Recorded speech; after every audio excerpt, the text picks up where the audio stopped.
சட்ட விழிப்புணர்வு மற்றும் அப்டேட்களுக்கு உடனே சப்ஸ்கிரைப் பண்ணுங்க மதீஸ் லீகல் லென்ஸ். இந்த வீடியோவை மறக்காம உங்க நண்பர்களுக்கு ஷேர் செய்யுங்க. இந்த ஃப்ரீயா இருக்கீங்களா? சொல்லுங்க.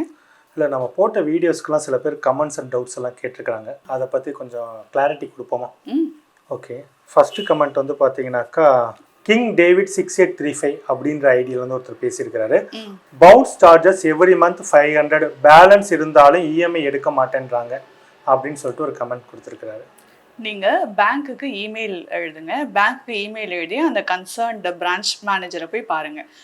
பார்த்துட்டு நீங்கள் எம்ஓடிடி பண்ணியிருக்கீங்க அப்படின்னா நீங்கள் போய் என்ன இஷ்யூ, ஏன் எடுக்க மாட்டேங்கிறீங்க அப்படிங்கிறத போய் அவங்ககிட்ட கிளாரிஃபை பண்ணுங்கள். அப்பார்ட் ஃப்ரம் திஸ் அப்பவும் உங்களுக்கு சாட்டிஸ்ஃபைடாக இல்லை அப்படின்னா நீங்கள் ஆர்பிஐயில் கம்ப்ளைண்ட் பண்ணுங்கள். அன்பழகன் 3714 அப்படின்ற ஐடியிலிருந்து உயில் எழுதுவோருக்கு வாரிசுகள் 4-5 பேர் இருக்கும் நிலையில் ஒருவருக்கு மட்டும் எழுதி வைத்தால் மற்ற வாரிசுகள் அதை ரத்து செய்ய அல்லது தடை செய்ய முடியுமா?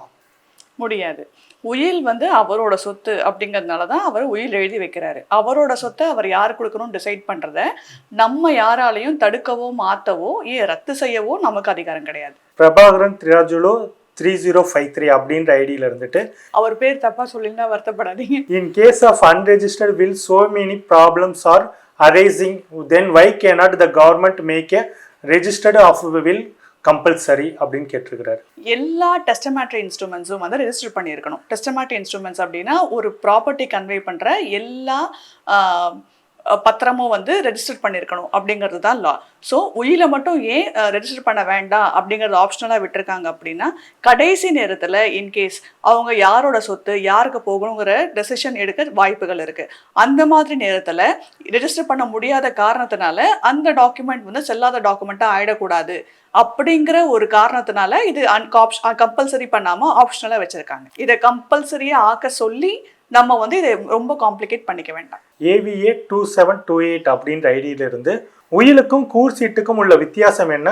கூர் சீட்டை எப்படி அடுத்த வாரிசுக்கு பத்திரப்பதிவு செய்வது? யாருக்கு என்ன சொத்து அப்படிங்கறத வந்து ஒரு அன்ரெஜிஸ்டர்ட் பாக பிரிவினை பத்திரத்தை தான் வந்து அந்த காலத்துல கூரச்சீட்டு அப்படின்னு சொல்லுவாங்க. இப்போ நீங்க கூரச்சீட்டு எழுதவே முடியாது, எழுதினாலும் செல்லாது.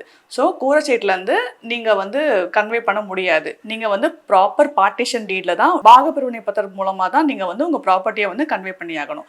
அண்ட் உயிலுக்கும் கூரச்சீட்டுக்கும் என்ன வித்தியாசம் அப்படின்னா கூரச்சீட்டுல யார் யார் சொத்து பிரிச்சுக்கிறாங்களோ அவங்க எல்லாருமே பார்ட்டியா இருக்கணும். ஆனா உயில்ல யாரை தன்னோட சொத்தை யாருக்கு போகணும்னு நினைக்கிறாங்களோ அவங்க ஒருத்தர் மட்டும் பார்ட்டியா இருந்தா போதும், அவங்க மட்டும் எழுதி வச்சா போதும். எக்ஸ்ட்ரீம் கில்லர் 2433 அப்படின்ற ஐடியில இருந்துட்டு மை மாம் எனக்கும் என்னோட பிரதருக்கும் ப்ராப்பர்ட்டியை ஒரு பேப்பர்ல எழுதி சைன் போட்டு கொடுத்தா செல்லுபடி ஆகுமா ப்ளீஸ் மேம்? உயில ஒரு நார்மல் வெத்து பேப்பர்ல கூட எழுதலாம். எழுதுறது ஒரு 2 பேர் முன்னாடி சாட்சியோட எழுதணும். என்ன எழுதுறது எழுதுறவங்களோட கடைசி உயிலா இருக்கணும், அவ்வளவுதான். மத்தபடி ஸ்டாம்ப் பேப்பர்ல இருக்கணுங்கிற எந்த ஒரு அவசியமும் கிடையாது. ரெஜிஸ்ட்ரேஷன் இல்ல அப்படின்னு எப்ப கவர்மெண்ட் சொல்லிட்டாங்களோ அப்பவே ஸ்டாம்ப் பேப்பரும் மேண்டேட்டரி கிடையாது. ரஜ்ரஜானே 9033 சென்னையை ப்ரொபேட் செய்ய வேண்டும் என்று சொன்னீர்கள். சென்னை என்பதற்கு எது எல்லை வரையறை? நார்த்து வெஸ்ட்ல திருவள்ளூருக்கு முன்னாடி, ஈஸ்ட்ல வந்து பே ஆஃப் பெங்கால், இது உங்களுக்கு தெரியும். சவுத்தில் வந்து காஞ்சிபுரம் டிஸ்ட்ரிக்ட் இருக்குது, செங்கல்பட்டு டிஸ்ட்ரிக்ட் இருக்குது. இது நடுவில் இருக்கிற எல்லாமே வந்து சென்னைக்குள்ளே வரும். ஸோ இதுக்குள்ளே எழுதுகிற எல்லா உயிலுமே வந்து நீங்கள் ப்ரொவைட் பண்ணியிருக்கணும்.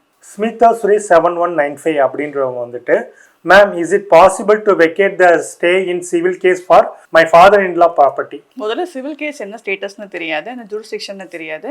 என்னன்னு தெரியாமல் நான் சிவில் கேஸில் ஸ்டேயை வெக்கேட் பண்ண முடியுமா முடியாதான்னு சொல்ல முடியாது. பட் இன் ஜென்ரல் ஸ்டேயை வெக்கேட் பண்ண சான்சஸ் இருக்குது. இன்ட்ரம் ஸ்டே கொடுத்துருக்காங்களா, உங்களுக்கு பெர்மனன்ட் ஸ்டே அந்த ஆர்டரோட ஃபைனாலிட்டியில் தான் வரும்.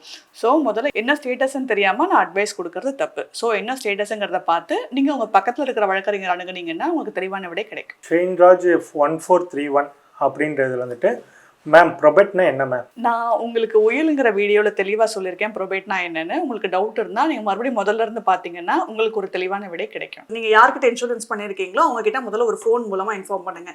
இந்த மாதிரி இந்த இடத்துல விபத்து நடந்தது, இந்த இழப்பீடுகள் நடந்ததுங்கிற மாதிரி முதல்ல ஒரு ஃபோட்டோ எடுத்துக்கோங்க, ஃபோனில் இன்ஃபார்ம் பண்ணுங்க. உங்கள் கன்சர்ன் ஜூரிஸ்டிக்ஷனில் போய் முதல்ல ஒரு கம்ப்ளைண்ட் கால் ஃபைல் பண்ணுங்க. கம்ப்ளைண்ட் ஃபைல் பண்ணதுக்கப்புறம் அந்த டேட்டா அந்த எஃப்ஐஆர் காப்பி எடுத்துக்கோங்க. அந்த நீங்கள் ஃபோன் மூலமாக நீங்கள் ஃபோட்டோ தெளிவாக எடுக்கும் போதே அந்த இடத்துல எந்த இடத்துல அடிபட்டது, என்னென்ன டேமேஜ் ஏற்பட்டதுங்கிறது அசஸ் பண்ற மாதிரி நீங்க போட்டோஸ் எடுத்துக்கணும். எல்லாமே டீடைலிங் போட்டோ எடுக்கணும். எடுத்துக்கணும். So that இன்சூரருக்கு